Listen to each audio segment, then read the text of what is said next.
জয় হচ্ছে সে সব ধরনের মানুষ নিয়ে চলতে পারে। সে কখনো কোনো মানুষের সমালোচনা করে না, কখনো কোনো মানুষকে নিয়ে বিতিকিচ্ছিরি আলোচনা করে না, কখনো কোনো মানুষের টোন কেটে কথা বলবে না। সৎসঙ্গী হচ্ছে সব ধরনের মানুষকে নিয়ে চলছে। আজকে আচার্যদেব অবিন্দাদার কাছে একটা মদমাতালও যায়, একটা ভালো সুটবুট পরা মানুষ, ডাক্তার ইঞ্জিনিয়ার সবই যায়। তিনি কিন্তু মদমাতালটার সাথেও যেমন ভালোবেসে কথা বলছে, সেরকম সুটবুট পরা ইঞ্জিনিয়ার ডাক্তারের সাথেও তেমনিভাবে কথা বলছে। সবাইকে জয়গুরু। আমাদের তো সবসময় এরকম মাতৃ সম্মেলনে গান বাজনা কীর্তন আলোচনা হয়, আর গানের মাধ্যমেও আমরা ঠাকুরকে চিনতে পারি, বড় মাকে চিনতে পারি, আলোচনার মাধ্যমেও চিনতে পারি। কিন্তু খুব রেয়ার দেখা গেছে যে আমরা এই যে নতুন নতুন বাড়িতে মাতৃ সম্মেলন করতে যাচ্ছি, হয়তো আমরা গান বাজনা এবং যে ভালো আলোচনা করতে পারে তাকে দিয়ে আলোচনা করিয়ে চলে আসি।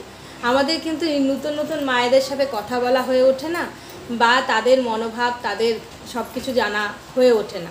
কিন্তু ঠাকুরকে ধরে আমার মনে হয় সবার জীবনেই কিছু না কিছু গল্প থাকে, কিছু না কিছু জানা থাকে। সেগুলো জানতে পেরে আমরাও উদ্বুদ্ধ হই। আবার আমরাও চেষ্টা করেছি নতুনভাবে। ঠাকুরের তো অনেক রকমের বই আছে, যেমন সত্যেশ্বর নারীনীতি তো আছে, এগুলো বাণী বই।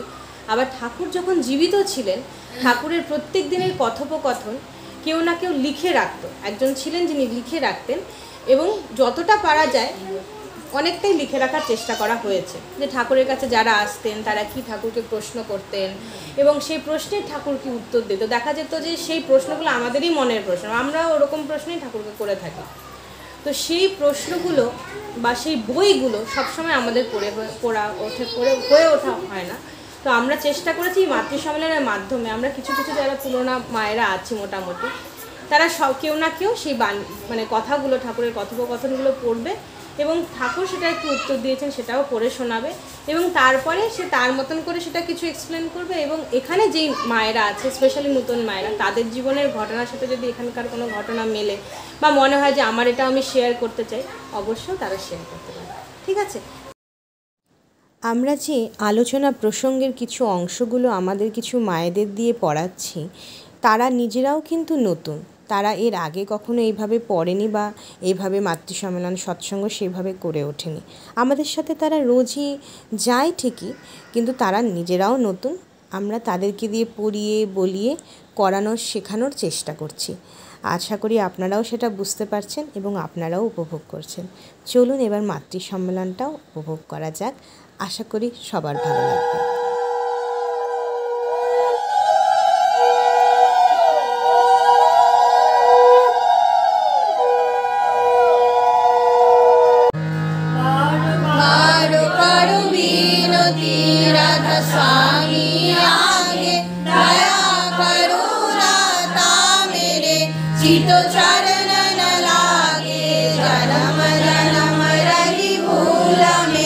তোমার কুকর্মের জন্য তুমি অনুতপ্ত হবে, তখনই পরম পিতা তোমাকে ক্ষমা করবে, আর ক্ষমা করে বুঝতে পারবে তোমার হৃদয়ে পবিত্র সান্ত্বনা আসছে, আর তা হলে তুমি বিনীত, শান্ত ও আনন্দিত হবে।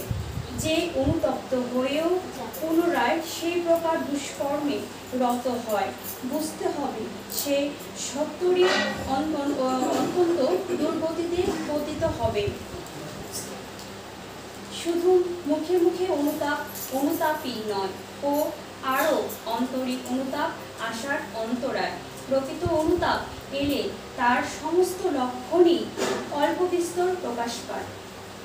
জয়গুরু। নারীনীতি গ্রন্থ থেকে বাণী পাঠ। জীবন ধর্মে ইষ্ট বা আদর্শ বা গুরু, তাহাই বা তিনি, যাহাকে লক্ষ্য করিয়া অনুসরণ করিয়া মানুষ জীবন যশ ও বৃদ্ধিতে ক্রমোন্নতি লাভ করিতে পারে। আর আসক্তি বা ভক্তি তাহাতে নিবদ্ধ থাকার পারিপার্শ্বিক জগৎ তাহাতে কোনো বিক্ষেপ সৃষ্টি করিতে না পারিয়া জ্ঞানে সমৃদ্ধ করিয়া তোলে। তাই আদর্শ বা বুদ্ধে ঐকান্তিকতা জীবনের পক্ষে এত প্রয়োজনীয়। অতএব ধর্ম সাধনার প্রথম ও প্রধান প্রয়োজনই হচ্ছে ইষ্ট, আদর্শ বা গুরু। আর ধর্মশীলা হইতে হইলেই চাই তাহাতে ভক্তি ও তাহার অনুসরণ ও আচরণ, তাহা এমনতর চরিত্র লইয়া যাহাতে এই ভক্তি বা আসক্তি স্বামী ও পারিবারিক সবার ভিতর যেন এমনতর প্রেরণার সৃষ্টি করে, যাহাদের তাহারা ইহাতে উদ্বুদ্ধ ও অনুপ্রাণিত হইয়া ওঠে। আর এমনতর হইলে তোমার সহধর্মিণীত্ব সার্থক হইবে, দেখিবে উজ্জ্বল হইবে ও উজ্জ্বল করিয়া তুলিবে। বাণী সংখ্যা 27। হে দয়াল ঠাকুর, তুমি আছো কত দূর,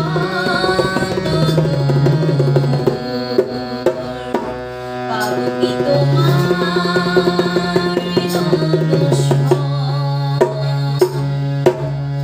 হে দয়াল ঠাকুর, তুমি আছো কত দূর, পাবো কি তোমার দর্শন।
পম্পা মা উনি পড়ছেন, আমরা সবাই শুনব, ঠিক আছে? উনি যতক্ষণ ঠাকুর প্রণাম করছেন ততক্ষণ আমি বলে দিই যে পম্পা মা কিন্তু একদম নতুন। তিনি ঠাকুরের বই আগে সেরকমভাবে কখনোই পড়েনি। আমি তাকে বলেছি যে তুমি পড়ে যা বুঝবে তাই বোঝাবে, আমরা তো পাশে আছি, তোমাকে হেল্প করে দেব। সেই ভরসায় সে প্রথমবারের মতন পড়ছে।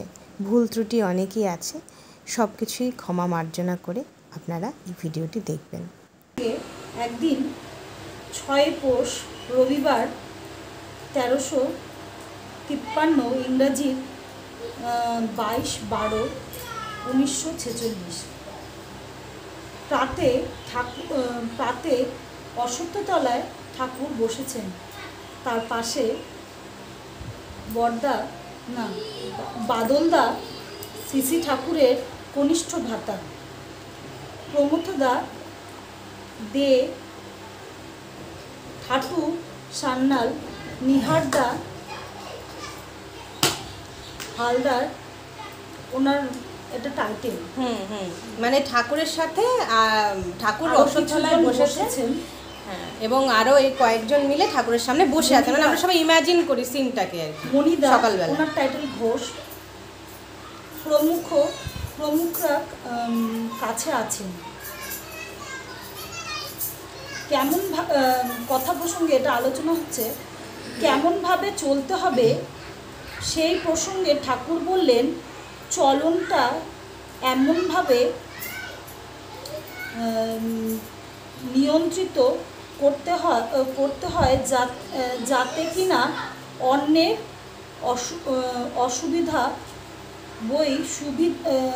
সুবিধা বই অসুবিধা না হয়।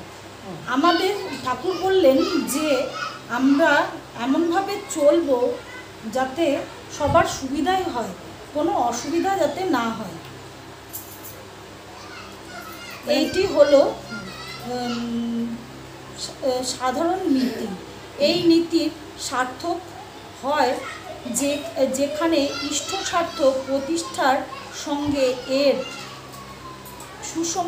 সুসঙ্গতি স্থাপিত হয়, আর আমার কষ্ট না হয় তেমনভাবে তোমরা চলবে। মানে ঠাকুর বলেছেন যে তোমরা এমনভাবে চলবে যাতে তার মধ্যে ইষ্টের কাজ থাকে, যাতে আমার মানে ঠাকুরের সেই কাজ দেখে যাতে কোনো কষ্ট না হয়। মানে আমাদের চলন বলনটা এমন হওয়া লাগে যে আমাদের কোনো চলনায় বা বলনায় বলনায় ঠাকুরের কখনো কষ্ট না কষ্ট না হয়, হয়। সেটাই ঠাকুর বলতে চেয়েছে। সেটাই আমার দাবি তোমাদের কাছে, সেটা মানে দাবি ঠাকুর রেখে দিয়েছেন। দাবি রেখেছে আমাদের কাছে। এতে তোমারও সুখ হবে, পরিবেশ ও উপকৃত হবে, আমিও নন্দিত হব। মানে এতে পরিবার তোমার যে করবে তারও সুখ, পরিবেশেরও সুখ, আর ঠাকুরও আনন্দ পাবে। ঠিক ঠিক। নিষ্ঠা না থাকলে ব্যক্তিত্ব কখনো পরাক্রমশালী হয় না। তোমার ভিতরে যদি নিষ্ঠা না থাকে তাহলে তো তুমি এগুলো কিছুই পারবে না। না, মানে পরাক্রমশালী মানের অর্থটা কে জানে? পরাক্রমশালী মানে পরাক্রমশালী মানে যে পরোপকারী নয়। মানে যোদ্ধার মতো, হ্যাঁ। মানে ঠাকুর যেটা বলছে সেটা মানে তুমি মানে কায় মনো বাক্যে পালন করবো, মানে সেটাই পালন করতে হবে। মানে আমরা তাকে খুশি করার জন্য বলছে না যে মানে তাতে আমি খুশি হব, এটা আমার দাবি তোমাদের কাছে। মানে আমরা যেভাবে চলবো বা ঠাকুর যেভাবে আমাদের বলছে আমাদের সেভাবেই চলতে হবে, তাহলেই তাকে আমরা খুশি করতে পারবো, নচেত পারবো না। প্রেষ্ঠের নিন্দা করে যে তার নিন্দার প্রশ্রয় দেয়, যে তার মেন্টালিটি মানসিকতা ধীরে ধীরে বাস্টার্ড হয়ে যায়। ধরো যে পরের নিন্দা করছে, প্রেষ্ঠের মানে ভগবানের নিন্দা করছে। দেখো ঠাকুরের সামনে বসে আছি আমরা, এদিকে পরে গিয়ে বলছে যে কেমন ঠাকুর, মানে এরকম, তাহলে মানে তার মানসিকতা কত মানে খারাপ হয়ে যায়। পবিত্র মানসিকতার এর লক্ষণ হলো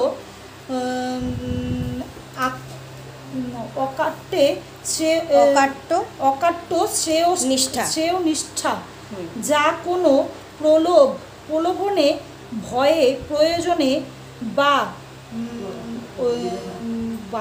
বাধায় টলে যায় না। মানে এটাই মেইন কথাটা। মানে আমরা যেভাবে ঠাকুরকে ধরবো, কেউ ভয় দেখালো, কেউ প্রলোভন দেখালো, ওটা ধরিস না, অন্য কিছু ধর, তাহলে আরও ভালো পাবি, বা অন্য কিছু কর, এটা কর ওটা কর, তাহলে তোদের ঠাকুরের থেকেও ভালো হবে। এরকম ভালোবাসা মানে তুমি ঠাকুরকে এমনভাবে ধরবা, কেউ যদি তোমাকে প্রলোভনও দেখায় তাও তুমি তোমার ঠাকুরের থেকে তুমি সরবে না। ওই লাইনটা আরেকবার পড়ো, প্রলোভন এটার ব্যাপারটা, এই যেখান থেকে পবিত্র মানসিকতা এর লক্ষণ হলো অকাট্য শ্রেয় নিষ্ঠা। মানে তুমি এক নিষ্ঠা মনে ঠাকুরকে ডাকো, এক নিষ্ঠা মনে ঠাকুরকে ডাকলে তোমাকে কেউ যদি প্রলোভনও দেখায়, কেউ যদি ভয়ও দেখায়, কেউ যদি মানে বাধায় তুমি টলতে পারবে না। মানে ঠাকুরকে যদি তুমি নিষ্ঠাভাবে ধরে থাকো যে ঠাকুর তুমি আমার, তুমি যা খুশি করো সেটা তুমিই জানো, নিষ্ঠা করে যদি কেউ ধরে রাখে তাহলে ঠাকুর কোনোদিনও তাকে মানে এরপর মানে সেটাই আসল ধরার উপায়। মানে যেমন আমার বাবা মা, শক্ত করেই ধরে রাখতে বলেছে। হ্যাঁ, বাবা মাকে যেমন আমি চেঞ্জ করতে পারবো না, ঠাকুরকে ওরকম আমি পাল্টাতে পারি না। ঠাকুর আমার এক এবং অদ্বিতীয়, তাই তো? হ্যাঁ, পরে আর এই শক্তি পরিবেশের সম্ভ্রম আকর্ষণ, এটাই হচ্ছে পরিবেশকে আকর্ষণ করে। প্রফুল্লদা প্রশ্ন করছেন ঠাকুরকে, আপনি অসৎ নিরোধের কথা বলেন, অথচ সবার প্রতি অদ্রোহী হতে বলেন, এটা কেমন করে সম্ভব? ঠাকুরকে জিজ্ঞেস করলেন প্রফুল্লদা বলে যে তার পাশে বসেছিলেন, তাকে তিনি ঠাকুরকে প্রশ্ন করলেন যে আপনি তো অসতের প্রতি নিরোধের কথা বলেন, অথচ তার প্রতি কি কোনো মানে তার মধ্যে কি কোনো শ্রদ্ধা ভক্তি জাগে? যে অসৎ মানুষ তার প্রতি তুমি চট করে কি মানে ভালোবাসতে পারবে? সহৃদয় তুমি কথা বলতে পারবা? তুমি জানছো একটা মানুষ অসৎ, তা ওইটাই ঠাকুরকে জিজ্ঞেস করছে, তাহলে তার প্রতি আমরা কি করে এসে হব, মানে অদ্রোহী হব। তারপরে রাগ উঠবে না, তারপর মানে একটা কথা শুনলাম যে না উনি আমাকে বলছেন, তার প্রতি আমি কি করে মানে ভালোবাসার সেটা জন্মাবো? সেটাই বলছি। বলো বলো, এই যে দুষ্ট লোকের প্রতি সততই তো মন বিরূপ হয়ে ওঠে। মানে দুষ্ট লোকের প্রতি দেখো একটা কথা তোমাকে চট করে বলে গেলেন, তার পরের দিন গিয়ে তো তার মুখের সামনে তুমি মিষ্টি কথাটা বলতে পারবে না, না ওটা তো সবারই মানে সিম্পল এক্সাম্পল, ধরো কেউ তোমাকে খারাপ কথা বললো, তারপরে তো তুমি তাকে গিয়ে একদম মানে পরক্ষণেই ভালোবাসতে পারবে না, না? তখন শ্রী ঠাকুর বললেন, ডাক্তার যখন অপারেশন করে তখন রোগীর প্রতি কি তার সহানুভূতির অভাব হয়? মানে ঠাকুর এক্সাম্পল দিলেন যে ডাক্তার যখন একটা রুগীকে অপারেশন করতে যায় তখন তার প্রতি কি কোনো মানে সহানুভূতি কি তার অভাব হয়? রোগীকে সুস্থ করে তোলবার জন্য অপারেশন করে, মানে তখন তো ডাক্তারের একটাই চিন্তা থাকে যে আমি রুগীটাকে কি করে সুস্থ করব। রুগীকে সুস্থ করে তোলার জন্য অপারেশন করে, যা না ঘা যাতে শুকিয়ে যায় তার জন্য কত সযত্ন ও সতর্ক ব্যবস্থা করে। মানে ডাক্তার তখন প্রাণপণে চেষ্টা করে যে ঘাটা কি করে শুকাবো, তখন কিন্তু সে চিন্তা করে না যে সে কে বা মানে সে কোনো খারাপ কাজ করছে কি না, তার কাছে তো সে মানে সুস্থতার জন্য গেছে না। অত্যন্ত দরদ না থাকে তাহলে তার চারিত্রিক ব্যাধি সারানো যায় না। তার জন্য শাসন, তোষণ, পোষণ, সেবা, দরদ সব কিছুই লাগে। মানে ঠাকুর বলছেন তাকে সুস্থ করার জন্য তখন ওই ডাক্তার শাসনও করতে পারে, মানে তোষণও করতে পারে, মানে বকাবকি, তাকে সুস্থ করার জন্য যা কিছু দরকার সে ওই ডাক্তার সবই করে। তেমনি আমাদের ঠাকুর যে যখন যাকে দরকার বিপদেও ফেলছে, আবার তিনিই উঠাচ্ছেন, এটা ঠাকুরই করছেন। যে যদি কোনো সময় আমরা বিপদেও পড়ি তখন কিন্তু পরক্ষণে ঠাকুর আমাদের হাতটা শক্ত করে ধরেই আছে, কিন্তু আমাদের হয়তো বুঝতে দেরি হয়। ওটার জন্য ঠাকুর আগে শাসন করে মানে বিপদে ফেলে দেখে যে না তুই উঠতে পারছিস কি না, আমার প্রতি ওর মানে দুর্বলতা আছে নাকি, মানে না আমার হাতটা শক্ত করেই ধরে আছে। পরীক্ষার ফেলেই ওই কারণে ঠাকুর যাতে ওটা মানে বোঝা যায় যে আমার ঠাকুরের প্রতি কতটা নিষ্ঠা আমি, যে না আমার ঠাকুর আমাকে ঠিক করে দিবে। আজকে ডাক্তারের কাছে গেলেও তো আমরা ওটাই ভাবি যে এই ডাক্তারের কাছে গেছি আমি তার কাছ থেকে সুস্থই হয়ে আসবো, অসুস্থ হতে আর হয়ে আসবো না, তার কাছে যাচ্ছি আমি সুস্থ হওয়ার জন্য। সর্বোপরি লাগে সহ্য, ধৈর্য, অধ্যবসায়। মানে সেটা করতেও ধৈর্য লাগবে। তুমি একটা ডাক্তারের কাছে চলে গেলা, সঙ্গে সঙ্গেই তো তোমার হবে না। যেমন ঠাকুরকে ধরলে তুমি একদিন পরে তো বলবা না ঠাকুর আমাকে এটা দাও, ঠাকুর আমাকে ওটা দাও, আমি এক্ষুনি চাই এটা, তাহলে তো হবে না। তোমাকে ধৈর্য ধরতে হবে, সহ্য করতে হবে, সব কিছু বাধা বিপদ অতিক্রম করেই তুমি সেটা পাবা। তোমার ছেলেটার জন্য তুমি কেমন করো ভেবে দেখো, ভেবে দেখলে পারো।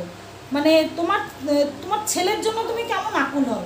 তেমন একটা পেশেন্টকে ডাক্তার তখন মনে করে যে একটা পেশেন্টকে যে মানে সুস্থ করে নেয়, তখন কিন্তু তার মানে নিজের পরিজন মনে করেই তাকে সেবা দিতে চেষ্টা করে।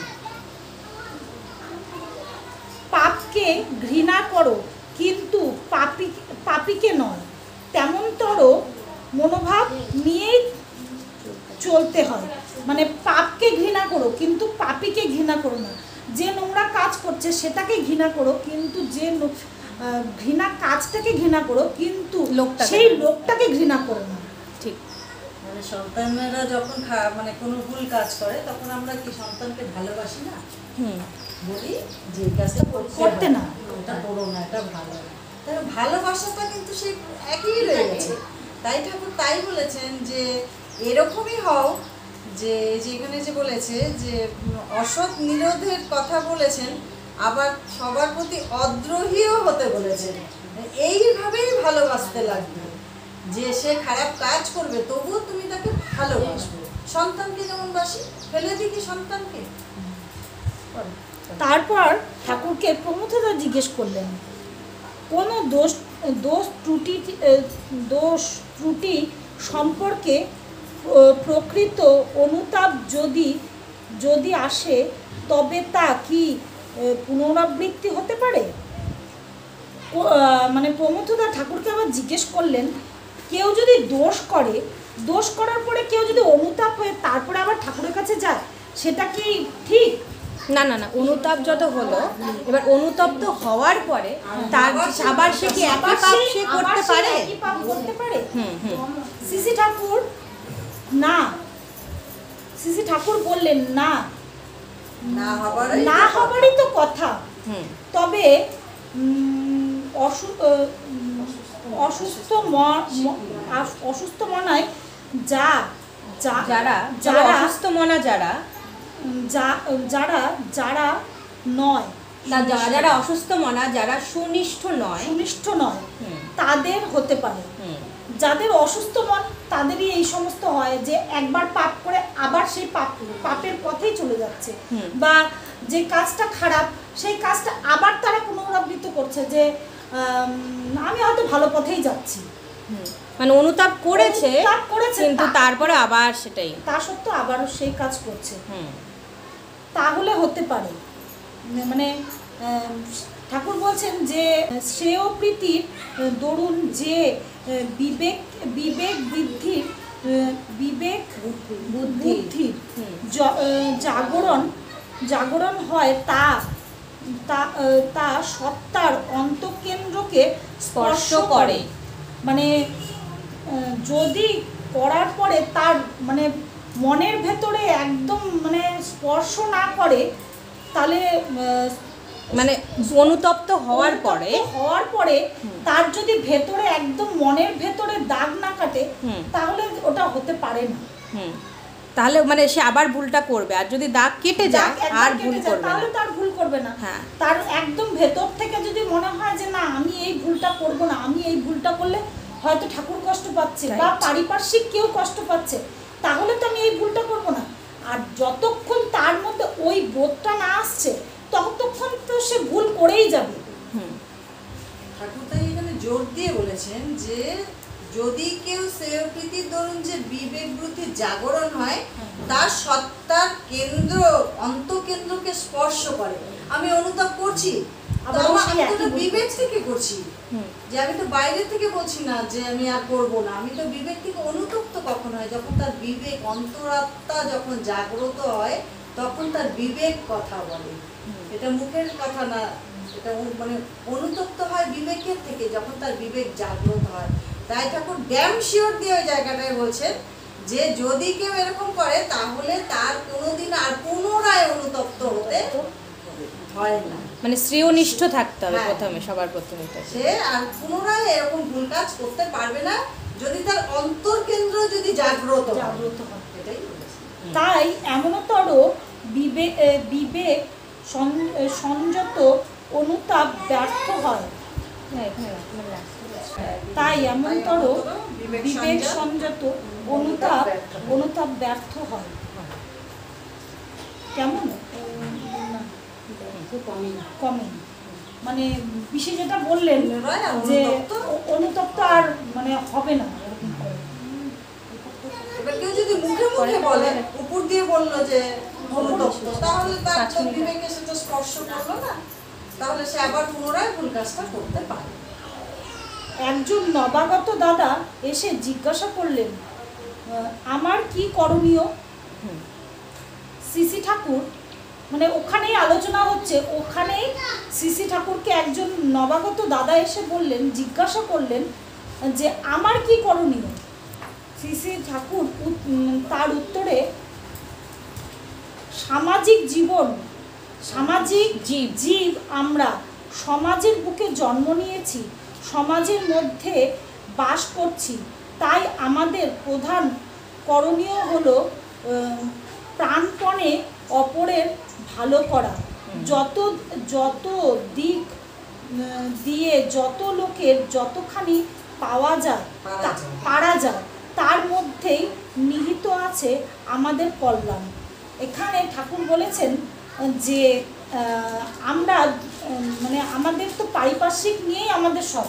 আজকে তোমার বাড়িতে সৎসঙ্গ হচ্ছে, তুমি যদি নিজে নিজে একাই করো তাহলে তো ঠাকুর ওটাতে খুশি হয় না, না তুমিও খুশি হচ্ছে না, ঠাকুরও খুশি হচ্ছে না। তুমি পাশের থেকে এখান থেকে ওখান থেকে সবাইকে ডেকেছো যে আমাদের বাড়িতে সৎসঙ্গ হবে, তোমরা আসবা, বা আমরা এসেছি। ঠাকুর বলেছেন যে মানে আমরা যেহেতু সমাজে জন্মেছি তাই সমস্ত সমাজকে নিয়ে আমাদের মানে সবটা। তাই ঠাকুর এই যে সত্যানুসরণে আমরা পড়ি যে অপরের মঙ্গল কামনাই নিজ মঙ্গল পশ্যতি। তাই এখানে বলেছে যে প্রাণপণে অপরের ভালো মঙ্গল, করা যত দিক দিয়ে সম্ভব, সমস্ত দিক দিয়ে। এই যে ডিপিআর কিন্তু তাই, এই যে আমরা ডিপিআর করছি তাহলে কি যে অপরের মানে কাছে যাচ্ছি, শুনছি যে কি সমস্যা হচ্ছে, কেমন আছো তুমি, তোমার কি অসুবিধা কি সুবিধা। এই যে তারা যখন বলছে আর বলবেন না দিদি কবে থেকে আমার ছেলেটার এই অসুখ, তাই নাকি, তাহলে ওখানে যাও সেখানে যাও। এই যে সলিউশনটা যে আমরা দিচ্ছি, এই যে কথা না বললে আমি যদি আমার অসুবিধাটা কাউকে না বলি তাহলে আমি সমাধান পাবো কি? তো এই যে ডিপিআর কি সেই ফিরে এসছেন ডিপিআর-এর কথাতে যে তোমরা ডিপিআর করো, ভালো থাকবে। কেন ভালো থাকবে? অপরের কষ্ট, আমি হয়তো বাড়িতে বসে বসে ভাবছি ইস আমার এত কষ্ট, আমার এত অভাব, একটা বাড়িতে গেলাম দেখছি তার আমার থেকে শতগুণে অভাব, অটোমেটিক্যালি আমার অভাবটা কিন্তু আমার দুঃখটা কিন্তু তখন কম হয়ে যায়, তাই না? তখন মনে হয় যে ওর এত দুঃখ, ও তো তাও আমার থেকে হাসি খুশি আছে, তাহলে আমি তো তার থেকে অনেক ভালোই আছি। তাহলে এই যে ডিপিআর-এর মাধ্যমে আমরা কিন্তু সবার মঙ্গল চাইব, যে যেভাবে পারে যতটা পারে সে মানে তার পারিপার্শ্বিকের মঙ্গল চাও, যাতে ঠাকুর তো ওটাই বলেছেন যে পারিপার্শ্বিকের তোমার শুধু মঙ্গল তো চাইলে হবে না, পারিপার্শ্বিকেরও মঙ্গল চাইলে তাহলে ওটাই ঠাকুর খুশি হয়। এই যে আগে আমরা দেখতাম নিজেদের ঘর বাড়িগুলো পরিষ্কার করে রাখতাম, রাস্তার কিন্তু এই যে স্ট্রিট লাইটের নিচে কিছু নোংরা ফেলে রাখা হতো, দেখা যেত কিনা? এখন আমরা কি সেগুলো ফেলি? আমরা সৎসঙ্গীরা তো কোনোদিনই ফেলি না। আমরা চিন্তা করি যে আমার ঘরটা পরিষ্কার করে বাইরে যে ফেলবো, পরিবেশটা তো দূষিত হচ্ছে, ওই পরিবেশের মধ্যে তো আমিও আছি, ওই পরিবেশের থেকে যে বিষ বর্জ্য হাওয়া বাতাসে মিশছে সেখানে তো আমার ঘরের সন্তানেরাও নিঃশ্বাস নিচ্ছে। তাহলে আমি ওই ভুল কাজটা কেন করবো? আমরা পারিপার্শ্বিকের কথা কিন্তু চিন্তা করি। এখনো এরকম অনেক আছে যারা শুধু নিজের আছে, কিছু কিছু আছে আমার তো বুঝবে না, এবার জাহান্নামে যায়, পরিবেশ যায়। আজকে এই পরিবেশ জাহান্নামে যাওয়ার চিন্তাতে কিন্তু আমরা এই যে এই জিনিসগুলো ফিল করছি। এত গরম কেন? মানুষ এখন উন্নত হচ্ছে, গাছের পর গাছ কেটে দিচ্ছে, কি হয় দালান বাড়ি হচ্ছে, ফ্ল্যাট হচ্ছে। গাছ যে আমাদের জীবনকে বাঁচিয়ে রেখেছে ওটা আমরা ভুলেই যাচ্ছি। তাহলে পরিবেশের কথা আমরা চিন্তা করছি না। তাহলে আমি এমনভাবে চলবো যে আমার জন্য যেন পরিবেশও কোনো রকম ক্ষতি না হয়, সেটাই। আর কল্যাণের প্রতীকী হলেন ইষ্ট। মানে তুমি যদি এইগুলো কাজ করো তাহলেই তো মানে ঠাকুর খুশি হয়। কল্যাণের কাজই হচ্ছে ইষ্ট, মানে এটা তুমি ঠাকুরের কাজই করছো, যে পারিপার্শ্বিকের তুমি মঙ্গল চাইছো, পারিপার্শ্বিকের মানে দুঃখ কষ্টে পাশে এসে দাঁড়াচ্ছ, এটাই হচ্ছে মানে মেন ইষ্টের কাজ। তাই সব চলাটা সব করাটাই হলো হওয়া চাই ইষ্ট স্বার্থে সুসংহত। মানে সমস্ত কাজই তুমি ইষ্টকে ঘিরে যদি ঠাকুরকে ঘিরে করো তাহলে দেখবা মানে ইষ্টকে তাহলে সেটা প্রপারভাবে সুসংগত হয়ে যায়। নইলে নইলে কি কড়াগুলি দানা বেঁধে উঠে স্থায়ী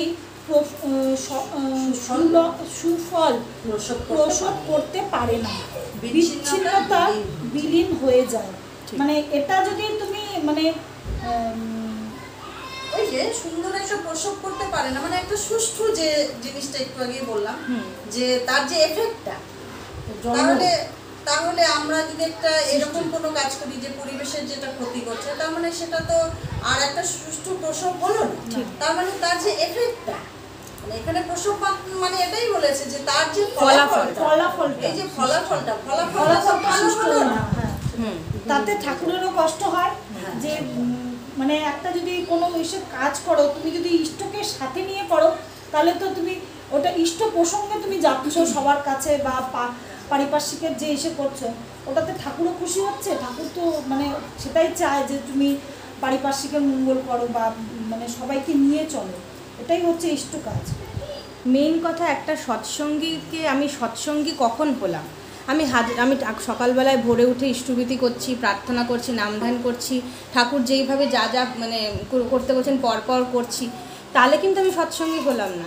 একটা সৎসঙ্গীর প্রধান পরিচয় হচ্ছে সে সব ধরনের মানুষ নিয়ে চলতে পারে, সে কখনো কোনো মানুষের সমালোচনা করে না, কখনো কোনো মানুষকে নিয়ে বিতিকিচ্ছিরি আলোচনা করে না, কখনো কোনো মানুষের টোন কেটে কথা বলবে না। সৎসঙ্গী হচ্ছে সব ধরনের মানুষকে নিয়ে চলছে।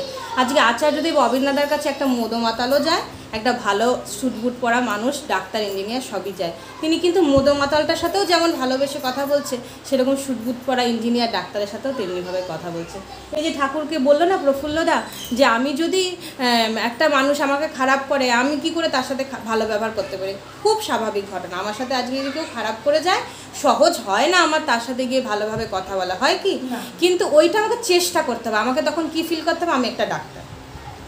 বুঝে গেলাম আজকে আমরা সবাই বুঝে গেলাম যে কেউ আমার সাথে যদি খারাপ করে যায়, আমার তো হবে মানে দাঁড়া আজকে তোর দেখে নেবো, আমারও তো বোধটা হবে না, ওটা তো আমি মানুষ, ওটা আমার বোধ হবে। সঙ্গে সঙ্গে আমাকে ইমিডিয়েটলি কি মনে করতে হবে, না আমি আজকে কী শুনলাম, ঠাকুর বললো আমি ডাক্তার, তাহলে আমার ডিগ্রি থাক না থাক ঠাকুর বলে দিয়েছে আমি ডাক্তার, ঠিক আছে, তাহলে আজকের থেকে আমার MBBS পাস, MD পাস, আমি ডাক্তার। তা ডাক্তারের করণীয় কি? ওই যে ওই মানুষটা ওটা করলো, তার মানে রোগ হয়েছে, ও আমার সাথে খারাপ করেছে, এমনও রোগ হয়েছে, তাহলে ওই রোগকে আমাকে অপারেশন করতে হবে। এবার অপারেশন করলে আমাকে ডাক্তার হিসাবে কি করতে হবে? সহ্য, ধৈর্য, সহানুভূতি, ভালোবাসা, প্রেম তার উপরে দেখাতে হবে। আমার অপারেশনের টুলসগুলোই হচ্ছে সহ্য, ধৈর্য, সহানুভূতি, ভালোবাসা, প্রেম। এইটা যদি আমি দেখাতে পারি, তাহলেই আমি ঠাকুরের চললাম। তাহলে ঠাকুর যে আমার কাছে দাবিটা রাখলো যে আমি যেরকম চাই তোরা সেরকম চল, ওই দাবিটা আমি পূর্ণ করতে পারবো। না হলে কিন্তু আমরা কেউ পেরে উঠবো না, তাই না? আর কেউ এই বিষয়ে কিছু বলবে? এখানে কোনো মায়ের কারো কিছু বলার আছে? সব বোঝা গেছে মোটামুটি? তাহলে আজকের থেকে আমরা সবাই ডাক্তার, কিন্তু যারা আছি আমরা সবাই ডাক্তার। হ্যাঁ, যে কেউই আমার সাথে খারাপ ব্যবহার করুক না কেন, আমায় ভাবতে হবে ওটা ওর রোগ হয়েছে, আর আমি ওকে সুস্থ, আর আমি ডাক্তার, আর আমার টুলসগুলো হচ্ছে সহ্য, ধৈর্য, অর্থাভাষা, ভালোবাসা, প্রেম। এই দিয়ে আমার সৎসঙ্গী হওয়ার আসল। তাই ঠাকুর সকাল সকাল ইষ্টবিধির আগে শতমুগ্গাটা পাঠ করতে বলেছেন, হ্যাঁ, যাতে আমরা নিজেদের এই সমস্তগুলোকে ঠাকুরের মানে চরণে অর্পণ করতে পারি। এই যে আমাদের বিসর্জন দিয়ে তারপরে দিনের শুরু করতে পারি, অহংকার সমস্ত কিছুকে, তাহলে ওগুলো বলছি, কাজে করছি না। ঠিক, ডাক্তারি হয়েছি, রোগীর অবস্থা অনুযায়ী তাকে চিকিৎসা করছি, হ্যাঁ, তাহলে হবে না, তা তো করলে হবে না। ঠিক ঠিক। ডাক্তারের ধ্যান জ্ঞানী হচ্ছে যে যেরকমই সে মাতাল একটা রোগীও হতে পারে, সে একটা হাই লেভেলের। আচার্যদের কি করলো, মানে সবাই তো আসছে নিবেদন করতে, একজন লোক আসলো, বয়স্ক, উনি তখন উনার যত দেব দেবীর নাম উনি গড়গড়ায় বলেই যাচ্ছে, তার 500 আছে অনুদা এসে বললো যে নিয়ে যায় ওটা, তাও দাদা বলে ঠাকুরকে বলতে দিই, কত ঠাকুরের কথা বলতে দিই কি, আর দাদা, তারপরে লাস্টে দাদা বললো দাঁতটা বাঁধিয়ে নিয়ে দাঁতটা বাঁধিয়ে নিন, তোতলাচ্ছে তো, দাঁতটা বাঁধিয়ে নিন।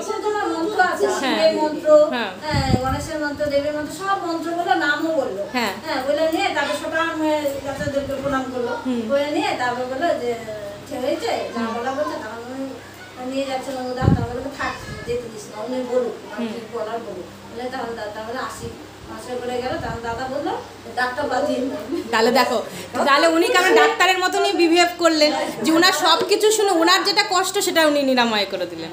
তো এই হচ্ছে আমাদের সবার করণীয়। আজ থেকে আমরা সবাই এইভাবেই চলবে, এইভাবেই ভাববো। যদি কেউ আমাদের খারাপ কিছু বলে, খারাপ কিছু করে, তাহলে আমরা সহ্য করতে শিখবো। এবার ঠাকুর আর কি হিমায়তপুরে, মা দাঁড়াও, মা হ্যালো। ঠাকুর হিমায়তপুরে ছিলেন তখন। একজন ঠাকুরেরই ছেলে, ছোট ছেলে, সে হচ্ছে কাজলদা, ছোট মায়ের ছেলে। তখন ওই কাজলদা তোমার কলকাতা যাবে পড়াশোনার জন্য। তখন ঠাকুর বলছে তোকে ভর্তি করাই দিছে, গেছে। কাজলদা তো ভর্তি হয়েছে কলেজে খাইবা দেওয়ার জন্যে। ওখানে যে অধ্যাপক সেই স্যারটা আর কি ওকে ঠাকুর বললো যে তোমার নাম কি, সব দাদার পরিচয় শুনে নিয়ে বললো কি তোমার মা কটা, মা কটা, তোমার তো ঠাকুরের নামে নিন্দা চর্চা করতেছে অধ্যাপকটা, সবই জানে কিন্তু। তখন বললো যে তোমার মা কটা, হ্যাঁ তোমার তো বাবা তো ভালো না, কটা বিয়ে করেছে। তখন তো কাজলদা সেই রাগ উঠলো, হ্যাঁ রেগে। তখন তো কাজলদা অনেকক্ষণ পরে রাগটাকে দমায় রেখে বললো যে এই কলেজে তো অনেক ছাত্র, অনেক ছাত্রী আছে, সবাই তো আমার, ঠিক সবাই আমার, ঠিক কটা মা বলবেন, ঠিক। কারণ পরম পুরুষের কখনো মানে উনি কখনো একজনের নয়, উনি সবার। শ্রীকৃষ্ণেরও তো ছিল, কিন্তু উনি নিন্দা, ঠাকুরের নিন্দা কিন্তু ছাড়লো না, নিন্দাটা করতেই থাকলো। হ্যাঁ তারপর বলতে থাকলো এরকম করতে। দাদা তো বাড়ি চলে আসলো, দেওঘরে আসলো, এসে বাবাকে জানাইলো, ঠাকুরকে জানাইলো। তখন ঠাকুর বললো যে আমি না ওই পড়াশোনা করবো না, আমাকে তোমার নামে আমার নামে অনেক নিন্দা করছে, মনে হয় যেন এক খুশি মেরো ডাক্তার ভেঙে দিই। এই কথা শুনে ঠাকুর তখন বললো যে, ঠাকুর তখন অনেকক্ষণ স্থির হয়ে বসে থাকলো যে ওকে আমি পড়তে পাঠিয়েছি, হ্যাঁ ওকে পরীক্ষা দিতে, ও পড়াশোনা না করে ওর ভিতরে এরকম ভাবলো, সারে যে মাস্টার গুরু তার প্রতি ওর খুব জানলো। তখন ঠাকুর কিছুক্ষণ বসে থাকলে কাজল দেওয়ার কথা সব শুনলো, শুনে তখন পেছনে ঠাকুরের যেখানে পাল্লার সেখানে পেছনে একটা আম গাছ ছিল, হ্যাঁ বিশাল বড় আম গাছ। ওই আম গাছে একটা কাঠঠোকরা পাখি পিছনে একটু চুপ, হ্যাঁ মাঝখানটা ঠকঠক করছে, বিশাল বড় গাছ, মাঝখানটা ঠকঠক করতে করতে তখন বললো কাজলদাকে ঠাকুর যে দেখ তো কাজল কে, হ্যাঁ তখন দেখলো, বললো বাবা ওখানে যে কাঠঠোকরা পাখি ঠকঠক করছে মাছ গাছের ভিতরে। তাহলে ও আচ্ছা তাই, তারপরে আসলো দাদা, আসলো তখন বললো যে কাঠঠোকরা পাখি ঠকঠক করছে, ওকে ঠকঠক করছে কেন বলতো? তাহলে এই যে নিন্দা চর্চা যে লোকে করে, হ্যাঁ তার মানে কি? ঠাকুর তো বুঝাইলো তখন যে, তখন সে কাজলটাও বুঝলো যে যে যতই বলুক, যে যতই করুক খারাপ কথা, যে যতই বলুক, তা বলে তুমি বলবা না। এই গাছটা কিন্তু বুঝতে পারছি, গাছ দাঁড়িয়ে আছে, কাঠঠোকরা ঠুকর দিয়েই যাচ্ছে, ক্ষতি হয়েছে, সেটি গাছের শিকড় তো উঠে গেছে, উপরে যায়নি, তার ডালপালাও সেরকমই আছে, কিন্তু ভিতরটা তার ক্ষত বিক্ষত হয়েছে, কিন্তু কিছু তো হয় নাই। তুমি তো তোমার জায়গায় ঠিকই থাকবা, আমাকে যতই বলবো, লোকে যতই বলবো, কিন্তু তুমি তো জানতেছো, আমি জানতেছি। তখন সে তখন মানে বুঝতে পারলো ঠিকই তো। তখন ওই দাদা কাজলদা যায় যে স্যারটা ওনাকে এই কথা বলছিল, তার আবার সেই দিনকেই উপরে উঠতে গিয়ে দোতলা ঘরে উঠতে গিয়ে পায়ের চাকিটা খুলে গেল। তখন কি হলো, ওই যে মানে ঠাকুরের যে কথাটা বুঝলো কাঠঠোকরা পাখির ব্যাপারটা, হ্যাঁ তারপরে গেল ওই স্যারটাকে যায় দাদা শুশ্রূষা করলো, কইলে নিয়ে তখন বললো, উনি মাপ চাইলো যে সত্যি তুমি ঠাকুর এত ভালো, ঠাকুর এত, আর আমি ওনাদের নামে এত নিন্দা করছি। আবার তখন আবার ওই উনি আবার কি করতো শয়তানি করে, মানে একজন সাংবাদিক ছিল, সেই সাংবাদিককে তোমার বলতো যে তুমি ঠাকুরের নামে নিন্দা লেখো, হ্যাঁ তখন ও তো লিখতো। তখন ও বললো যে আমিও তোমার বাবার নামে অনেক নিন্দা লিখছে, অনেকেই করছে, কিন্তু আমাকে দেবঘর থেকে আবার আমাকে ডাকছে, আমাকে সম্মান দিল, কত কি করলো, তাও আমি সে তো তাও আমাকে কি করলো না। ঠিক এই হচ্ছে আমার ঠাকুর, আমার ঠাকুর হচ্ছে ভালোবেসে আপন করে নেয়। চিঠি দেখালো ক্ষমা, তুমি তো যাচ্ছ দেওঘরে ক্ষমা প্রার্থী হয়ে, তখন সে গেল, বললো যে তুমি আমার নাম, আমার হয়ে তুমি ঠাকুরকে ক্ষমা চাইলো। ঠিক, হ্যাঁ ক্ষমা চাইলো, বললো যে ঠিক আছে আমি ক্ষমা চাই। ওই কাজলদা তখন ওনাকে আবার সেবা শুশ্রূষা করলো, করে নিয়ে তখন বললো যে উনি তখন খুব মানে ঠাকুরের কাছে আসলো, ক্ষমা চাইলো। বললো দেখ, তখন ঠাকুর বললো যে এ পালেই হোক আর ও পালেই হোক, আমারই তো নাম যাচ্ছে, খারাপটাই যাচ্ছে কিন্তু আমারই তো নামটা যাচ্ছে, কিন্তু নামটা তো সবাই আর একদিন যখন সবাই ঠাকুরের কাছে আসবে তখন ঠাকুরকে সবাই চিনতেই পারবে যে আসল মানুষটা কি, তাই না? এটাই হচ্ছে আসল। ঠিক, আমার ঠাকুর দয়াময়, ভালোবাসা। জয় গুরু। জয়। লোকের কথা হচ্ছে, তো একজন এসে আরেকজন সৎসঙ্গীর বিরুদ্ধে অভিযোগ করে বললেন যে সে নাকি ব্যক্তিগত বিরোধ ও শত্রুতার প্রতিশোধ নেবার জন্য বাইরের লোকের সাহায্য নিয়ে একজন গুরুভাইকে লাঞ্ছিত করেছে। তো এখানে ঠাকুর সামনেই বসে আছে।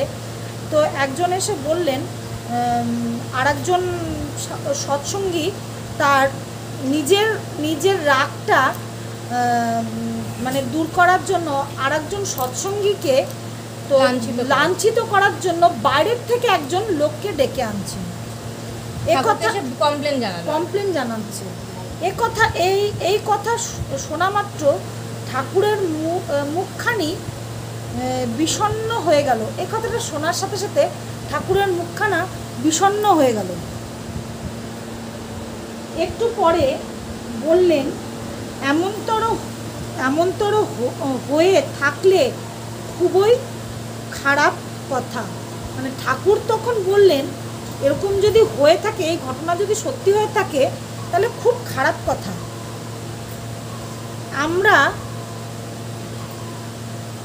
আমরা মারামারি করতে পারি, কিন্তু 5 মিনিট পরে যদি একত্রে বসে রসগোল্লা খেতে পারি তবে বুঝবো সে মারামারি সুস্থ মারামারি। মানে আমরা গুরু ভাই গুরু বোন বা সবার পারিপার্শ্বিকের সাথেও যদি আমরা মারামারি করি, তাহলে 5 মিনিট পরে যদি তাকে সআদরে যদি আমার ভুল হয়েছে, এটা করা উচিত হয় নাই, বা মানে তার সাথে বসে যদি আমি একসাথে খাবারটা শেয়ার করি, তাহলে ওই মারামারিটা সুস্থ। আমাদের ছিদ্র দ্বন্দ্ব দুর্বলতা থেকে অনেক থাকতে পারে। প্রবৃত্তি দিয়ে অভিভূত হতে পারি, তার জন্য গোলমালও হতে পারে। কিন্তু নিজেদের ঘরোয়া গোলমালের ব্যাপারে বাইরের লোককে ডেকে এনে তাকে দিয়ে যদি নিজের ভাইকে নির্যাতন করি, সে এক রকমের বিশ্বাসঘাতকতা, বই আর কিছু নয়। ঠাকুর তখন বললেন, আমাদের মাঝখানে আমরা যে সবাই আছি, গুরু ভাই গুরু বোন, বা মানে তাদের মাঝখানে মতবিরোধ বা ঝগড়া বিবাদ, কারোর সাথে কারোর মতবিরোধ হতেই পারে, সেটাতে কোনো ব্যাপার নেই।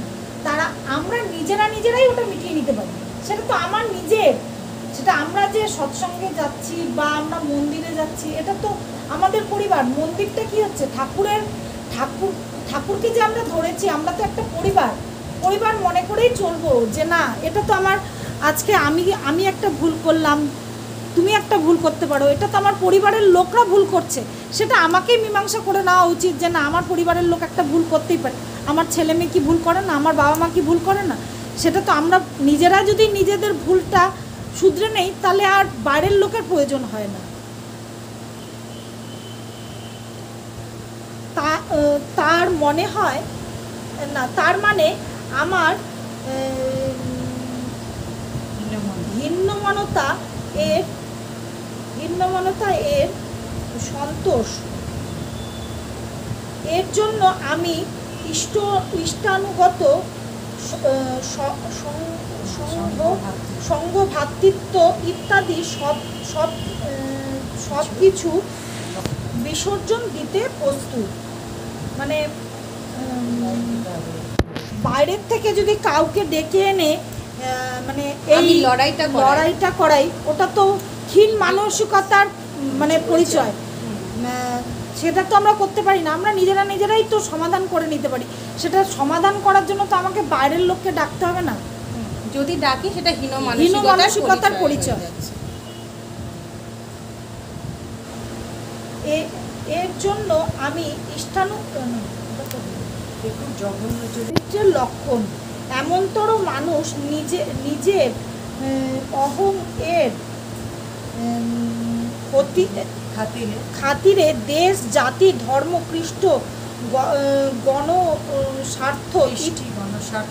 কৃষ্টি, গণস্বার্থ ইত্যাদি সবকিছুকেই বিপন্ন করে তুলতে পারি। মানে এই সব লোকরা ধর্ম, জাতি, বর্ণ, কৃষ্ট মানে সব জাতি মানে সমস্ত কিছুর থেকেই বিচ্ছিন্ন হয়ে পড়ে, মানে দূরে সরতে থাকে। এই সব মানসিকতা যারা মানে নিজেদের ঝগড়া বিবাদ মেটানোর জন্য যে বাইরের থেকে লোক এনে ওটা সমাধান করবে, তারা মানে সমস্ত কিছুর থেকে আস্তে আস্তে বঞ্চিত হতে থাকে। এই ধরনের চরিত্রে যে মানুষগুলো আর কি, তাদেরকে কিন্তু ঠাকুর এক কথায় বিষবৃক্ষ বলছে। কারণ এরা নিজেদের তো ক্ষতি করতেই পারে, পারিপার্শ্বিক ওই যে গুরু ভাইয়েরও ক্ষতি করতে পারে, তার সাথে সাথে গোটা দেশটাকেও, দেশেরও, জাতির প্রতি, দেশের প্রতি, সবার প্রতি তার কোনো ভালোবাসা, সংস্কৃতির একটা বিপন্নতা, সে কৃষ্টি, সমস্ত কালচার, সমস্ত কিছু বিসর্জন দিতে পারে। আমরা এগুলো অ্যাকচুয়ালি দেখতে পারি, এরকম ঘটনা আমাদের হচ্ছে। তাই এই ধরনের মানুষের কাছ থেকে ঠাকুর বলেছেন যত দূরে পারবে দূরে থাকবে, সরে থাকবে। যত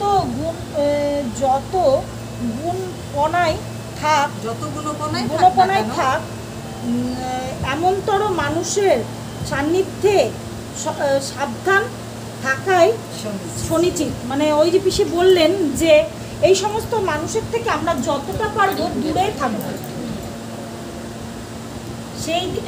সেই দিন দুজন শিখ এসেছিল, তারা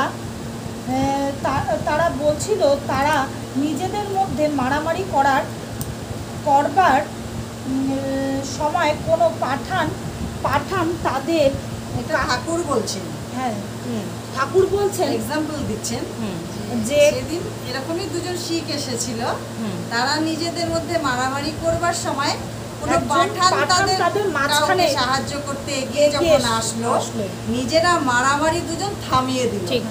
দুজনই তাকে রেসিস্ট করছে, প্রতিরোধ করছে, মানে ওকে তখন বলছে লাগবে না, আমাদেরটা আমরাই বুঝে নেব। এখানে কাউকে এন্ট্রি দিল না, আমাদের যা আছে বাদ বিবাদ ও তুলে আমি নিজেই বুঝে নেব, এখানে তুমি কেন আসবে সামনে বুঝাতে কিছু। তার মানে আমরা সেই জায়গাটা করে নিয়েছি, ওর সাথে আমার আগারে গিয়েছে, আমরা আমাদেরটা নিজেরাই বুঝে নিতে পারি, বাইরের লোককে তো আমাদের প্রয়োজন হয় না। তার মানে তারা চায় না যে কোনো পাঠান তাদের বিরোধের সুযোগ গ্রহণ করে। সংগতি বজায় রাখার জন্য যারা উদ্যত প্রবৃত্তিকে লহমায় সংযত করতে পারে, তাদের মধ্যে যে ধর্ম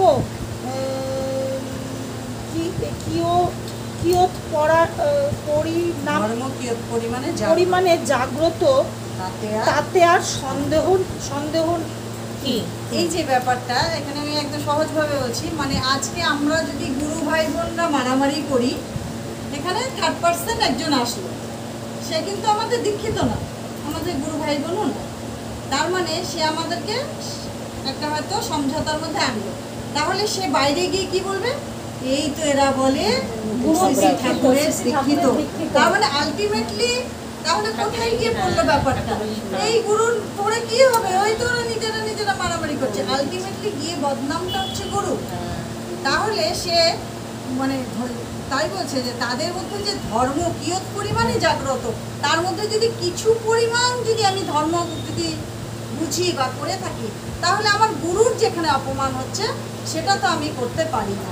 তাই নিজেদের মধ্যে আপোষে সেটা মীমাংসা করে নিতে পারি, থার্ড পার্সন কাউকে এন্ট্রি দিতে না। যদি আমরা এই কাজগুলো করে থাকি তাহলে বুঝতে হবে যে আমরা ঠাকুরের মানুষই হইনি। উঠতেই পারি না ঠাকুর এই সমস্ত মানুষকে বলেছে বিশ্বাসঘাতক। যে বিশ্বাসঘাতকতা, এদের থেকে যত দূরে পারো তত তোমার মঙ্গল। থাকাটাই সত্যি। তো এইটা আমাদের এই যে আমরা আলোচনা প্রসঙ্গ থেকে এটা তুলে এনেছি, মানে এই যে আজকে আলোচনাটা হলো, এটা আমাদের কারোর মনের কথা নয় বা আমাদের এত জ্ঞান বা বুদ্ধি থাকারও কথা নয় যে আমরা এসব বুঝবো। ঠাকুরের কাছে এরকম আসতো নানান রকমের কথাবার্তা, এবং ঠাকুরই এই উত্তরগুলো দিতেন এবং বুঝিয়ে দিতেন যে কেমনভাবে আমাদের চলতে হবে, বলতে হবে, করতে হবে। তো এইখান থেকে আমরা এটা শিখতে পারলাম যে আমরা যে বলি আমরা গুরু ভাই গুরু বোন, আমরা তো অনেকেই বলতে পারতাম যে আমরা হচ্ছে অমুক ঠাকুরের দীক্ষিত, আমরা একই সঙ্গ করি, এরকমও বলতে পারতাম। কিন্তু ঠাকুর আমাদের কি বলান যে আমরা গুরু ভাই গুরু বোন, মানে আমাদের তাহলে মা বাবা হচ্ছেন ঠাকুর, বড় মা। তাহলে সে আমার ভাই বোনকে যদি আমি ভালো না বাঁচতে পারি, আমার ভাই বোনের ভুল ত্রুটি যদি আমি ক্ষমা না করতে পারি, আমার ভাই বোনকে যদি আমি আলিঙ্গন না করতে পারি, তাহলে কিন্তু আমি ভালো মানুষ হয়ে উঠলাম না, আমি ঠাকুরের মানুষ হয়ে উঠলাম না। হ্যাঁ, এমন হতেই পারে এক একটা মানুষের এক একটা রকমের সময় অনেক রকমের বিকৃতি ঘটতে পারে, আমার তোমার সাথে নাই বনতে পারে, না বললে আমি কি করব, তোমার থেকে দূরে থাকবো, দূরে থেকে তোমার মঙ্গল চাইবো, আমি তোমার খারাপ রটাবো না, তোমার বিষয়ে গিয়ে কাউকে বলছি না, কারোর সাথে কিছু করছি না, দূরে থাকলাম, কিন্তু তোমার মঙ্গলই আমি চাইবো, তোমার ভালোই আমি চাইবো, কারণ তুমি তো আমার গুরু ভাই বা গুরু বোন। আর যেদিন তুমি তোমার নিজের ভুল বুঝে আবার আমার কাছে ফিরে পেলে, আবার আমি তোমাকে আলিঙ্গন করে নেবো। তো এই যে ঠাকুরের শিক্ষাগুলো, এই যে ঠাকুরের ভালোবাসাগুলো, এগুলো কিন্তু একমাত্র আমরা শ্রী শ্রী ঠাকুর অনুকূলচন্দ্রকে ধরলেই ভালোভাবে বুঝতে পারি, জানতে পারি, শিখতে পারি। আমার মনে হয় না আমি আরও কোথাও গিয়ে এরকমভাবে দেখেছি, শুনেছি, বুঝেছি। অনেক কঠিন ভাষায় হয়তো এগুলো কথাই বলা হয়, কিন্তু এত সহজ ভাষায় এই সহজ কথাগুলো একমাত্র ঠাকুরের জগতেই বলা হয়।